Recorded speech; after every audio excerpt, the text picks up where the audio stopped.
C'est un programme qui est formidable, mais voilà, c'est le revers de la médaille, c'est il est pas simple.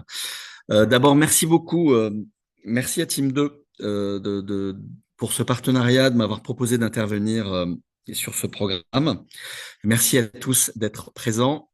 ABF, c'est 160 collaborateurs en France. On existe depuis un peu plus de 23 ans. Un chiffre important, alors, le cœur de notre métier, c'est d'accompagner des entreprises et parfois des structures publiques ou associatives d'ailleurs, ou des labos, vers l'obtention de financement public, quel qu'il soit, de la transition écologique, de l'export, de la recherche et de l'innovation, du CAPEX, de l'OPEX. C'est vraiment une mécanique d'accès au financement public. Et depuis 2 ans, on est adossé à un groupe italien qui s'appelle Tinexta, et qui fait 900 salariés en tout, qui dépose, qui fait 40, qui a fait plus de 40 000 projets. Nous, ABF, on monte à peu près 800 dossiers par an, dont une centaine à l'échelle européenne. Donc, sur l'Europe, c'est de l'Horizon Europe, de l'Innovation Fund, du LIFE, de l'Eurostars, enfin tous les programmes pour les initiés que vous connaissez bien. Et si je reviens à Tinexta, c'est une très forte présence en Italie, en Espagne et en France, 900 salariés et 160 millions d'euros de chiffre d'affaires. Voilà, on est très actifs dans ces trois pays. Euh, les aides qu'on va mobiliser, ben, vous les voyez euh, sur ce slide.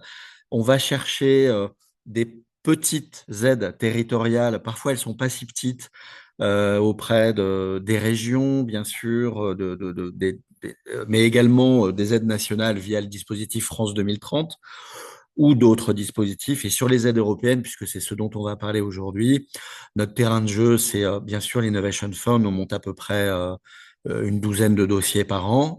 On fait un tri à l'entrée. On pourra en monter beaucoup plus, mais le programme est quand même sélectif. Mais on monte aussi des dossiers de type Horizon Europe, Life, Digital Europe. J'insiste bien, notre métier, c'est vraiment une ingénierie globale d'accès au financement public. Et d'ailleurs, dans ma présentation, à la fin, l'Innovation Fund, bien sûr, est un très beau programme et je vais respecter le cahier des charges. Je vais vous en parler en détail. Mais j'ai un slide pour présenter aussi l'articulation avec certains dispositifs français ou régionaux ou nationaux, hein, quand même, principalement, parce que l'Innovation Fund, c'est très bien, mais ce que fait l'ADEME ou la BPI dans le cadre de France 2030, c'est très bien aussi. Il ne faut pas les opposer, il faut les articuler. C'est très important. On a un certain nombre de partenariats avec des pôles de compétitivité, avec des associations comme France Deep Tech ou l'ANRT. On est labellisé par BPI France au titre du Diag Europe ou le Diag PTI. Donc c'est voilà, c'est ce qui aussi fait que notre travail est reconnu par un certain nombre d'institutions. Euh, J'entre dans le vif du sujet. Alors, si on devait présenter l'Innovation Fund en 15 ou 20 secondes, c'est un programme européen, c'est-à-dire que c'est la Commission européenne, et en l'occurrence la CINEA, vous pouvez voir en bas à droite, qui est une agence de la Commission européenne qui pilote, finance, instruit les projets. Par abus de langage, je vais citer plutôt la Commission européenne que la CINEA, parce que sinon je vais vous perdre. Mais voilà, ça se passe à Bruxelles. Les dossiers sont évalués et financés par la Commission européenne. La deuxième chose, c'est un programme qui finance principalement du CAPEX. Alors, il peut aussi financer de l'OPEX dans certains cas, mais comme vous le savez, dans nos régimes d'aide en France ou dans les régions, on n'a pas tant de programmes que ça qui financent du CAPEX. Donc, si vous avez euh, des financements pour de l'industrialisation, c'est là que ça se passe. Financer de la R&D, c'est pas compliqué. Financer de l'industrialisation, c'est un peu plus compliqué. Je dis pas que c'est pas possible, hein, mais c'est un peu plus compliqué. En l'occurrence, Innovation Fund, ça permet de financer de l'industrialisation des technologies de décarbonation. Et donc, la deuxième chose, alors c'est un peu plus de 15-20 secondes, c'est le mantra, c'est est-ce que mon projet va permettre de réduire ou d'éviter les émissions de gaz à effet de serre? Voilà. Donc, on va voir un peu plus tard une matrice pour évaluer si votre projet rentre bien dans la case de l'Innovation Fund. Mais s'il fallait retenir que deux choses, il y en a beaucoup à retenir en réalité. C'est est-ce que c'est bien des TRL élevés, plutôt 8-9, j'industrialise, je finance du CAPEX principalement. Et deux, est-ce que mon projet va permettre d'éviter massivement des émissions de gaz à effet de serre? Si vous n'avez pas un oui à ces deux questions, vous pouvez passer à un autre programme. Ça, c'est des conditions nécessaires. Donc, vous avez un certain nombre de sous-sujets qui sont financés par l'appel à projet. En général, vous avez un appel à projet par an qui est lancé allez, fin novembre ou début décembre. Donc, il y en a un qui est en cours. C'est pas un hasard si on a décidé de faire ce webinaire en janvier. Je vous cache pas qu'il faut pas traîner pour monter les dossiers parce que la deadline, c'est fin avril 2026. Vous avez un certain nombre de sujets, les énergies renouvelables, le stockage de l'énergie, la capture du carbone ou le stockage du carbone, le transport maritime et aérien. Je ne vais pas tous les lister, mais vous avez un certain nombre de sous-sujets prioritaires sur lesquels la Commission européenne souhaite mettre le paquet dans le cadre de ce programme. Ces sujets, vous voyez, l'année dernière, il y avait un sujet batterie, cette année, il n'y est plus. Euh, donc, il faut un petit peu rentrer dans ces cases pour pouvoir candidater. Donc, je me répète, c'est le mantra, il est en bas à gauche. Ça finance des démonstrateurs industriels innovants, c'est-à-dire il faut qu'il y ait de la techno derrière. Hein. Il faut vraiment qu'il y ait de la technologie derrière. La R&D est terminée et vous voulez financer les démonstrateurs industriels qui auront un fort impact en termes d'évitement ou de réduction d'émissions de gaz à effet de serre sur les 10 prochaines années. L'Innovation Fund, c'est ça et rien que ça. Tout le monde peut soumettre un projet Innovation Fund, enfin en tout cas toute entreprise.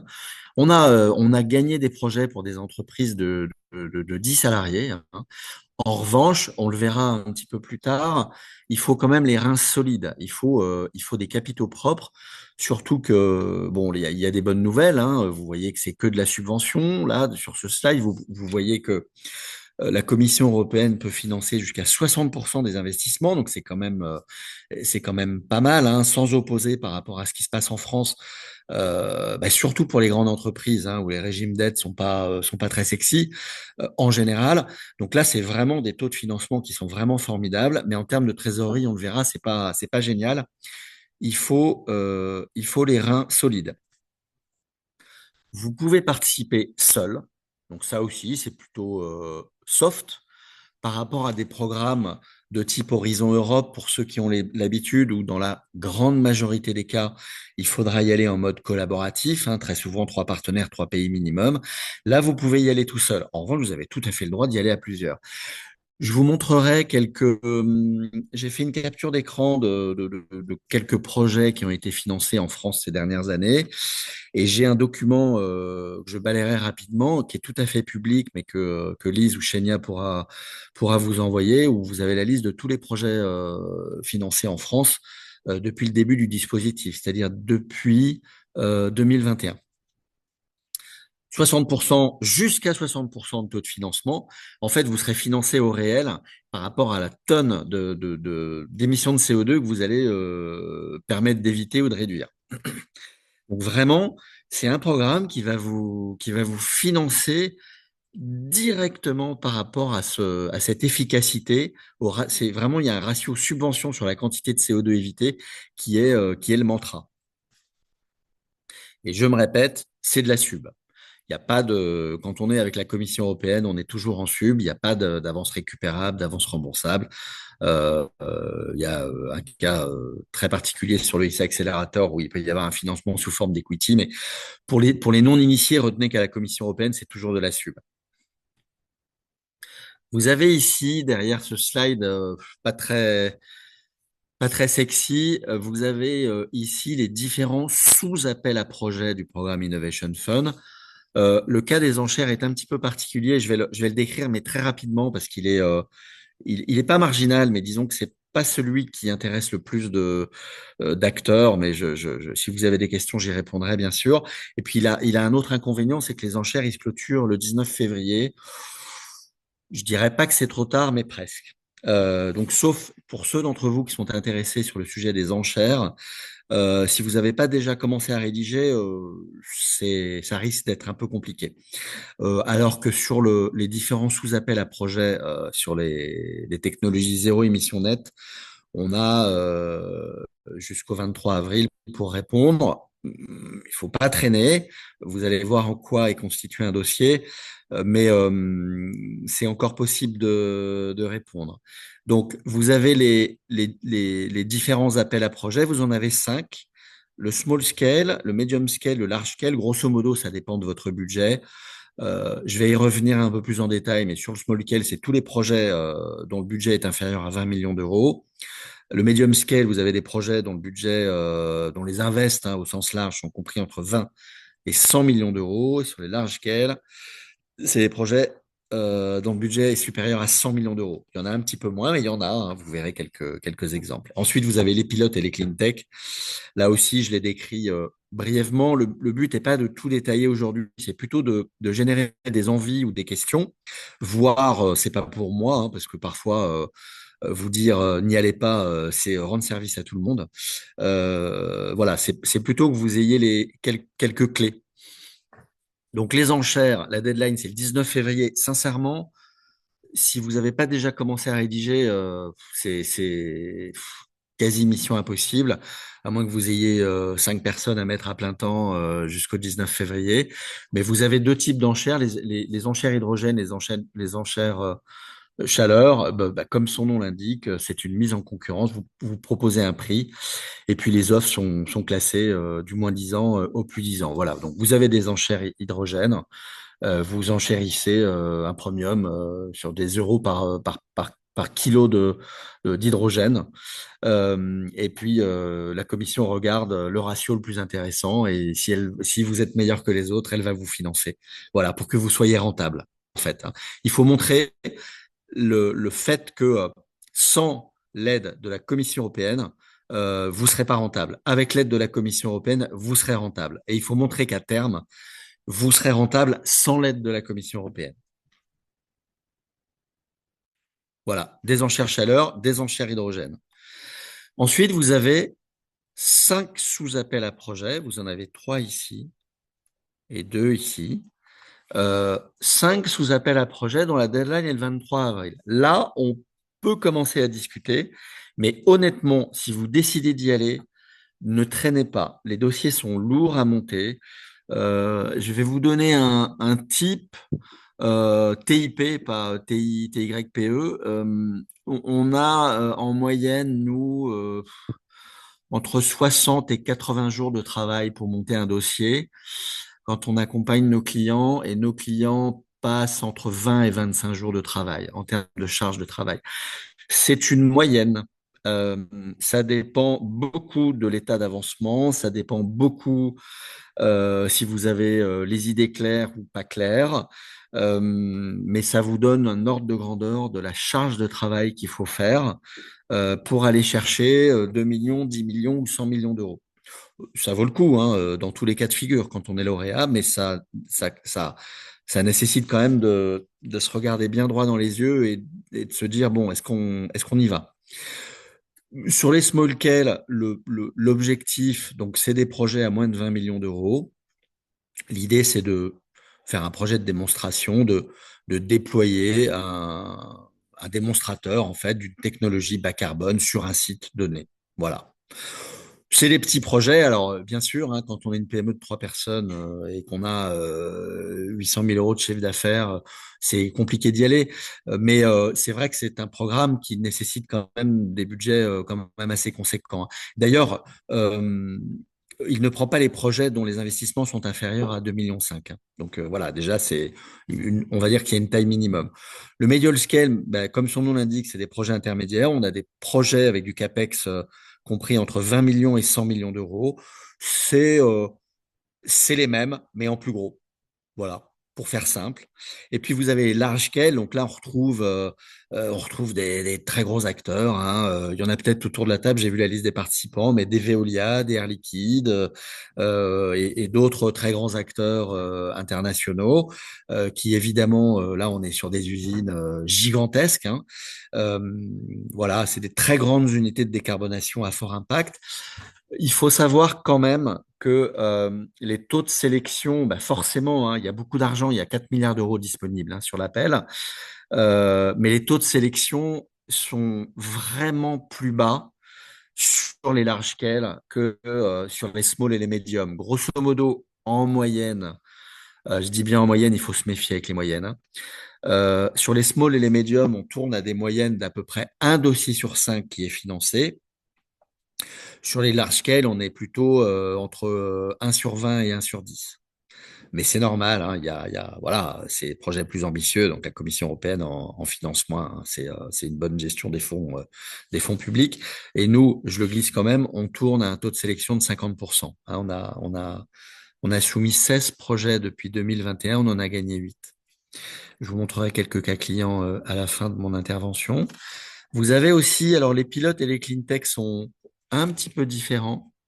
Là, on est sur les pilotes, on est sur des projets qui sont pas sur un démonstrateur à grande échelle, une production commerciale.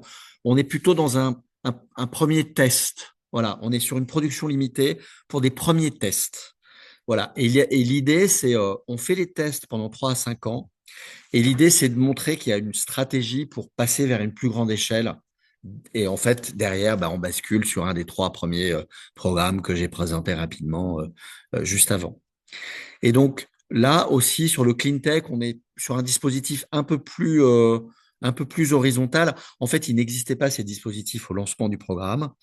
Et là, c'est plutôt pour renforcer un outil de production, des lignes, des usines, une montée en capacité, plutôt que faire un démonstrateur d'un procédé sur un nouveau site.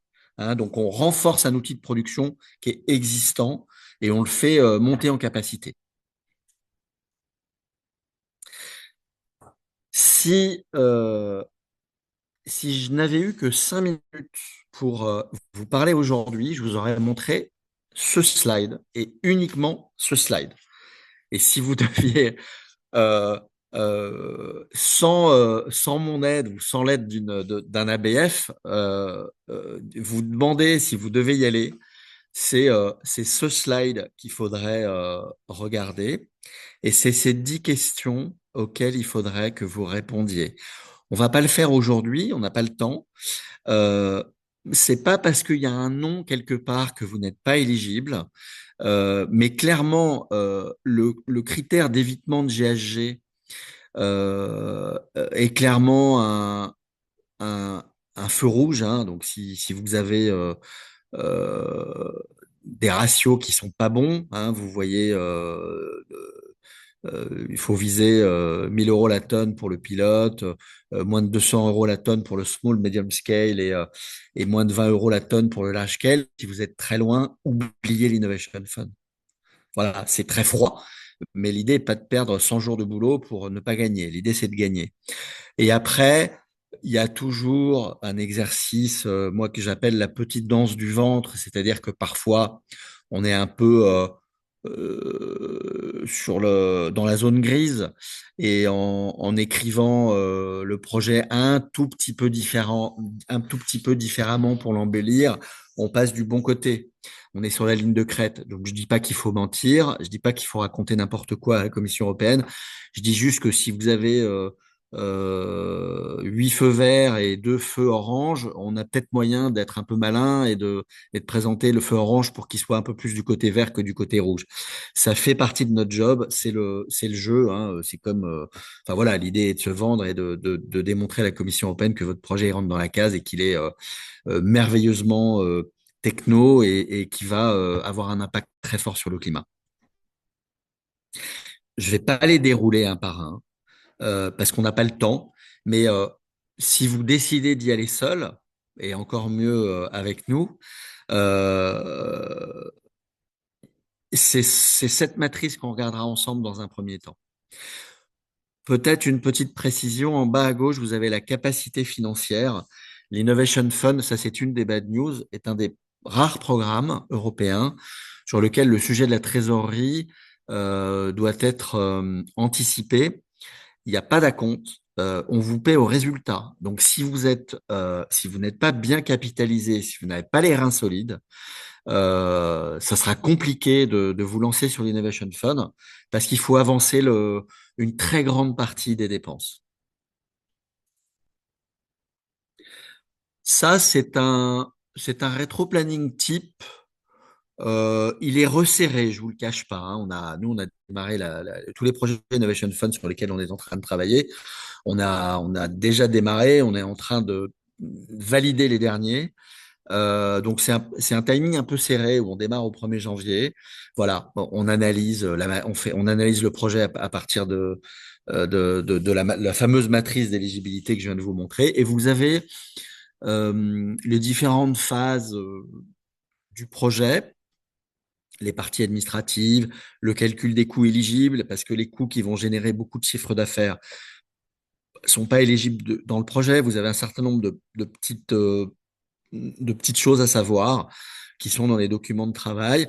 Il faut, je vous montre je vous montre les différents chapitres d'un projet un petit peu après, mais ayez à l'esprit aussi que il y a plusieurs documents hein, dans l'Innovation Fund quand on soumet une proposition et qu'il y a un calcul très précis de la réduction ou de l'évitement des gaz à effet de serre qu'il faudra faire, qui fait plusieurs dizaines de pages. Et donc, vous devez être à même de soit vous-même faire ce calcul, soit de payer un prestat pour faire ce calcul, parce que c'est sur ce calcul que la Commission européenne va baser son évaluation et plus important, s'il vous venait à l'esprit d'embellir un peu trop la mariée, si je puis dire, c'est sur ce calcul que vous serez financé. Donc, c'est bien d'embellir, mais c'est quand même sur ce ratio que vous allez être financé au fur et à mesure du projet. Donc, il faut quand même être extrêmement précis. Vous avez un gros document sur le business model. Donc, il y a un fichier Excel, voilà, avec un business model et un BP très détaillé. Et puis, vous avez des annexes sur la faisabilité technique. Vous avez un certain nombre de documents administratifs à remplir. Ça, c'est assez classique dans les projets européens. Ce que je suis en train de vous dire, c'est que vous avez une dizaine de documents à fournir.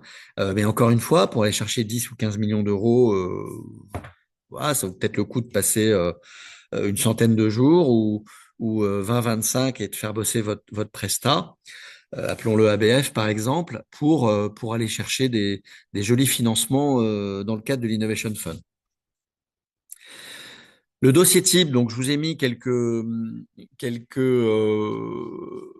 items. Il tient en 2 pages. Donc vous avez, ça c'est pour les initiés, la partie A, c'est l'application form.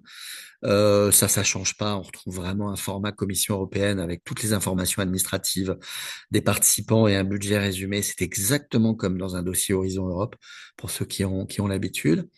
Vous avez l'application form, pareil, la part B. Ça, c'est réglementaire, hein. Vous avez une description du projet. J'ai envie de dire une description synthétique, mais en 70 pages maximum. C'est plus difficile de faire court que de faire long. En général, tartiner sur 200 pages, on sait faire. Pour ceux qui ont l'habitude, ils souriront peut-être, mais souvent, l'avant-veille, on se retrouve à 81 pages et on se demande comment on va enlever les 11 pages. Ou 72 pages et on se demande comment on va enlever les 2 pages. Vous avez la part C, pareil, on est dans un mode réglementaire avec quelques données projets additionnelles et tous les KPI. Donc dans le portail du participant. Et puis après, vous avez toutes ces fameuses annexes qui sont propres à l'Innovation Fund que je vous ai détaillé ici. Donc vous avez un budget détaillé, vous avez le calcul des coûts, vous avez un Gantt, un PERT, vous avez un business plan qui fait 60 pages maximum. Vous avez une étude de faisabilité de votre démonstrateur qui fait 60 pages maximum. Vous avez un document qui est imposé par la Commission européenne dans lequel vous rentrez toutes les données pour voir qui est le calculateur des émissions de CO2 qui sont évitées. Donc, on rentre vraiment dans un format qui est normé. Et qu'il faut comprendre et sur la base duquel vous allez être financé. C'est mon but n'est pas de vous faire fuir, mon but est de vous dire c'est un programme qui est alors qui est vraiment merveilleux. Hein. Il y a les lauréats sont très heureux, hein, il y a de quoi. Quand on a 40 millions pour financer son projet de démonstrateur, on est quand même très content, mais qui nécessite quand même un peu de travail pour le dépôt du projet. Voilà, je vais pas. Vous aurez ces slides, hein, on vous Ouais. les enverra, mais vous avez un petit peu la liste enfin un petit peu beaucoup même la liste des différents documents, des différentes annexes sous les yeux. Donc ça, c'est la substantifique moelle d'un document de travail qui s'appelle le programme de travail, qui fait 200 pages et dans lequel vous avez les règles du jeu du programme Innovation Fund. On a deux questions. Euh, Oui, alors, on en a une troisième, mais tu pourras répondre à la fin parce que c'était au début. Donc, mais là, on a deux qui viennent de tomber. La première de Madame Grosse-Tête qui demande: Bonjour, est-ce qu'un projet de changement d'un équipement industriel, machine, mise en service, modification bâtiment, total inférieur à, non, supérieur, pardon, à 2,5 millions d'euros, qui fonctionne au gaz et passage à l'électrique peut-il être éligible? a priori, oui, mais il faut qu'il soit innovant. C'est-à-dire que si votre voisin de palier ou votre copain allemand, slovène, que sais-je, a déjà une installation qui est similaire, il va falloir quand même un petit peu montrer qu'il y a une dimension techno et innovante. Et puis bah, après, bien sûr, s'il y a un vrai impact sur le climat via des évitements de la réduction de gaz à effet de serre, oui. Mais il faut qu'il soit très innovant. D'accord, super. Hop. Et deuxième question, bonjour, donc de Madame Rousseau. Bonjour, pour les projets pilotes, quel est le niveau de TRL demandé? 7 à 8. Ok, d'accord. Et alors, j'ai une autre question de Madame Robin, qui était en début de session, mais je pense que tu peux y répondre maintenant. Est-ce que cela veut dire que l'innovation réside uniquement dans l'utilisation d'une technologie pour une certaine application, ou la technologie elle-même doit être innovante? Euh, c'est une très bonne question, mais je dirais que c'est avant tout la technologie qui doit être innovante. Après, c'est enfin, ce que je vous invite à faire, c'est, on pourrait prendre une demi-heure peut-être dans la foulée, là, demain, la semaine prochaine, pour que je puisse un petit peu gratter un peu plus en détail vos idées, quand même. Mais c'est la technologie innovante, avant tout. Super. Alors, je sais pas, j'ai deux autres questions du coup. Ouais, c'est normal. Alors, j'en pose encore deux et après je te laisse continuer. On fait comme ça? Ça roule. Une PME, donc de Monsieur Quenel, une PME fabriquant des chaudières à gaz et souhaitant industrialiser le passage à de la conception chaudière électrique pour l'industrie peut-elle être concernée? Oui, complètement. Ok. Et donc, deuxième question de Madame Bunier. Est-ce que le calculateur des émissions évitées est utilisé pour d'autres fonds européens? Euh,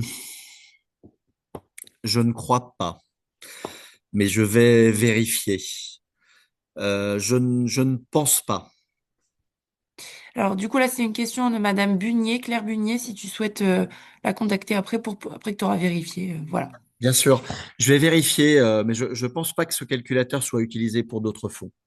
En revanche, je sais qu'il y a des discussions entre la Commission européenne, enfin en l'occurrence la CINEA, hein, mais j'ai dit que par abus de langage, je dirais la Commission européenne, et des agences étatiques, par exemple l'ADEME, mais ou les ADEME bis dans d'autres pays, je sais qu'ils discutent pour essayer d'un petit peu d'homogénéiser tout ça. Voilà, pour que ce soit cohérent entre les financements nationaux qu'ont fait France 2030 et ce que fait l'Innovation Fund. Super. Je Et vérifierai l'information hein, pour le calculateur, mais je ne pense pas qu'il soit utilisé pour d'autres fonds européens. il y a une dame aussi qui demande si tu as une synthèse de cette présentation ou non, on va diffuser le replay et la présentation, mais il n'y a pas de synthèse. Ah non, déjà, c'est si vous saviez, comme c'est déjà une vraie synthèse de plein de documents. Mais je peux vous envoyer 3 pages sur les 20 hein, si vous voulez. Bon, si tu les as, oui. Sinon, en tout cas, le Non, replay et la présentation seront disponibles. Ok, eh ben justement, ça c'est juste, enfin, le message, c'est l'Innovation Fund est un programme formidable, mais dans de nombreux cas, peut-être 80% des cas que nous sommes amenés à traiter, on s'aperçoit que on arrive à travailler et à séparer, comment dire les choses, à articuler plutôt votre projet en un projet Decarb, Inde et Innovation Fund, et de coupler les deux aides, l'une vers l'ADEME et l'une vers l'Innovation Fund. Alors, il ne faut pas faire du double financement, hein. Ne me faites pas dire ce que je n'ai pas dit. Mais on va se retrouver parfois avec des dépenses qui sont parfaitement éligibles dans l'ADEME et un peu moins sur l'Innovation Fund, et vice-versa. Ce que je suis en train de vous dire, c'est que, enfin, en général, hein, vous avez le réflexe, hein, vous allez voir l'ADEME ou la BPI ou que sais-je, ou la région, ou les trois, avant d'aller du côté de l'Innovation Fund. Et c'est vrai que l'Innovation Fund finance mieux hein, en termes de taux, mais le bon réflexe, c'est pas de les opposer, c'est de travailler pour essayer d'utiliser les programmes régionaux, nationaux et européens. Et c'est la raison pour laquelle je trouvais important de faire ce slide, c'est de montrer d'autres appels ou d'autres dispositifs. Vous voyez, le C3IV aussi, hein, le crédit impôt pour l'industrie verte. Il y a souvent une articulation maligne à mener. Enfin, quand on s'intéresse à l'Innovation Fund, de fait, les différents dispositifs qui sont listés ici, le Decarb Flash, le Decarb Inde, Debimac, etc., sont dignes d'intérêt et méritent qu'on s'y arrête si vous ne l'avez pas fait. Voilà, c'est le message. Vous avez aussi Horizon Europe, vous avez aussi le programme LIFE, et tout ça, ça s'articule intelligemment. Voilà, c'était le message que je voulais passer. Euh, une perception, je l'ai déjà dit à demi-mot ou à trois quarts mot. Ce qui est super dans l'Innovation Fund, c'est que vous avez un taux de financement élevé, 60% sous forme de sub. Vous avez des projets, si vous avez des projets à 300 millions d'euros, ça rentre dans la case. Alors c'est pas tous les jours, hein. Mais quand même, ça soutient du capex et de l'opex, hein. Pas toujours de l'opex, mais je veux pas rentrer dans ce niveau de détail aujourd'hui. Encore, mais par contre, je tends une perche. Si vous voulez qu'on échange là dans les jours qui viennent en visio, 30 minutes, 1 heure, parce que j'ai répondu très rapidement à vos différentes questions, mais vous savez bien que ça nécessite quand même un petit audit. Euh, et ça finance la transition écologique, c'est quand même formidable. Après, les moins ou les points de vigilance, il y a une qualification très précise des économies d'émissions de, de gaz à effet de serre. Pas d'acompte, hein, donc ça rejoint le quatrième point, la trésorerie moins. Et puis finalement, on n'a pas tellement de recul parce que le programme a été lancé en 2021. Donc, il n'a que 5 ans, mais les premiers projets ont démarré réellement en 2022 et finalement, il court depuis 2, 3 ans. Et donc, on n'a pas vraiment beaucoup de recul sur est-ce que ces projets fonctionnent bien, est-ce que la gestion de ces projets est casse-bonbon, est-ce qu'il y a des projets qui ont été arrêtés. Donc, comme tout programme nouveau, la Commission européenne ajuste hein, chaque année son appel à projet et finalement, on n'a pas tellement de recul. C'est un point important, on a des partenaires, nous, pour calculer ces évitements de gaz à effet de serre, qui sont le studio Fieschi en Italie, qui travaille très bien, et qui est une des participations de notre groupe Tinexta, en toute transparence. Mais ils bossent bien quand même, hein. C'est pas parce qu'on est lié par notre actionnariat qui travaille pas bien, et on a aussi confié des missions au Bureau Veritas qui a l'habitude aussi. Et parce que il faut, alors certains d'entre vous sont capables de faire ce travail. mais pas forcément. Si vous êtes capable de le faire, faites certifier par un labo qui a le label, le Studio Fieschi ou le Bureau Veritas. Si vous n'êtes pas capable de le faire, il faut faire travailler un prestat qui va vous aider à le faire au format Commission européenne. C'est un point très important. C'est une des annexes qui est stratégique pour ce dossier Innovation Fund. J'ai fait une capture d'écran mais je vais vous présenter après le dossier. Là, je vais passer sur un autre PDF très rapidement.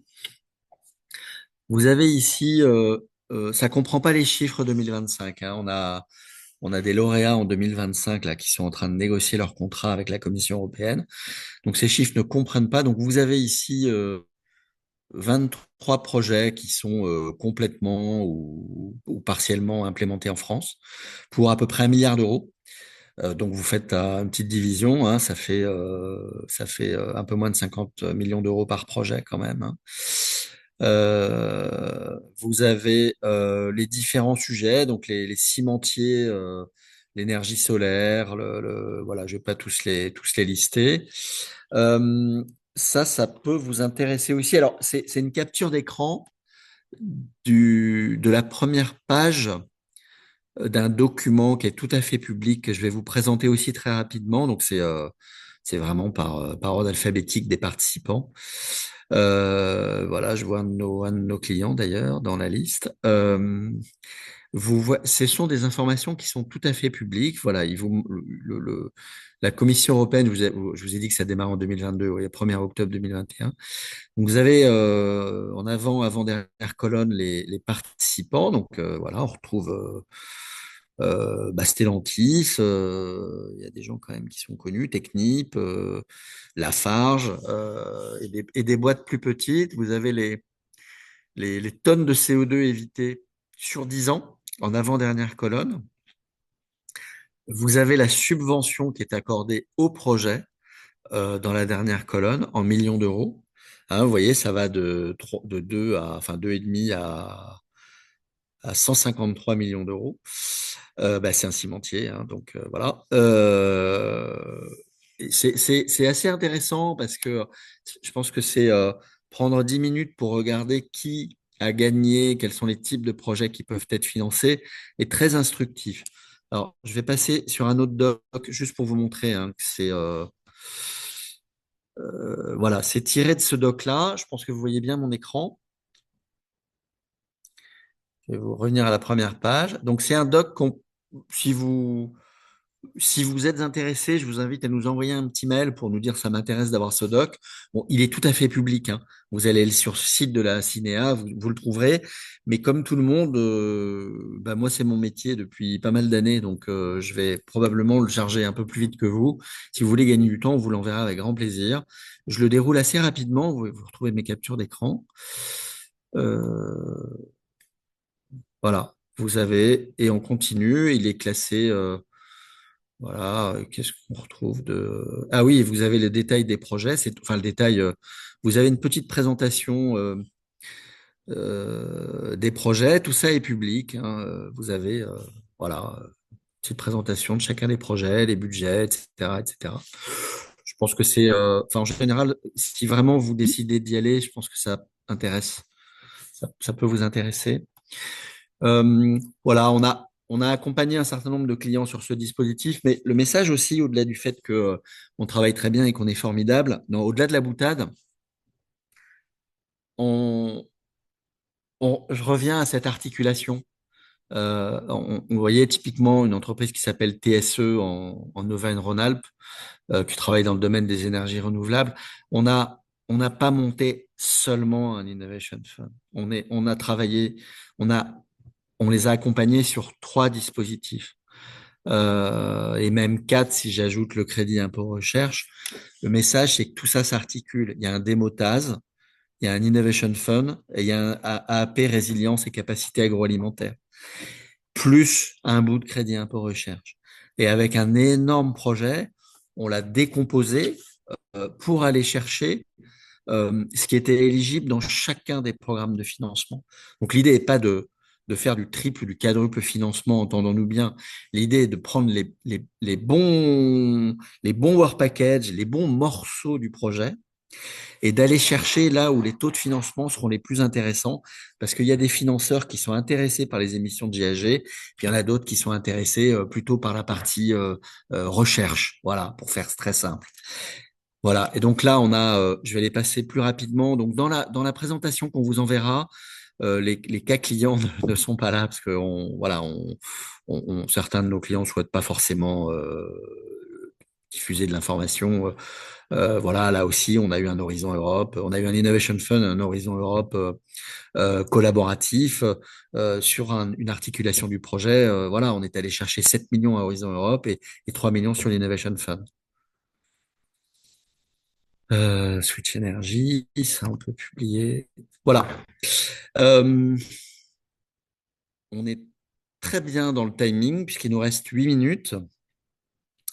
Comme je vous l'ai dit, la présentation vous sera envoyée ainsi que le document sur la liste des projets lauréats en France, mais vous avez aussi la liste des projets lauréats dans chacun des pays, hein. Tout ça est parfaitement public. Et si vous avez des questions, évidemment, j'y réponds avec grand plaisir.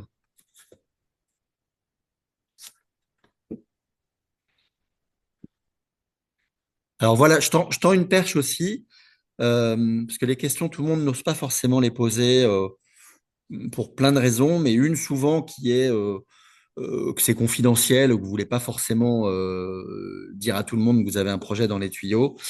Donc je tends une perche si vous avez mes coordonnées, si vous voulez, ou mon profil LinkedIn, vous m'envoyez un message. Si vous voulez qu'on discute un peu de vos projets, ça peut être l'intérêt de tous.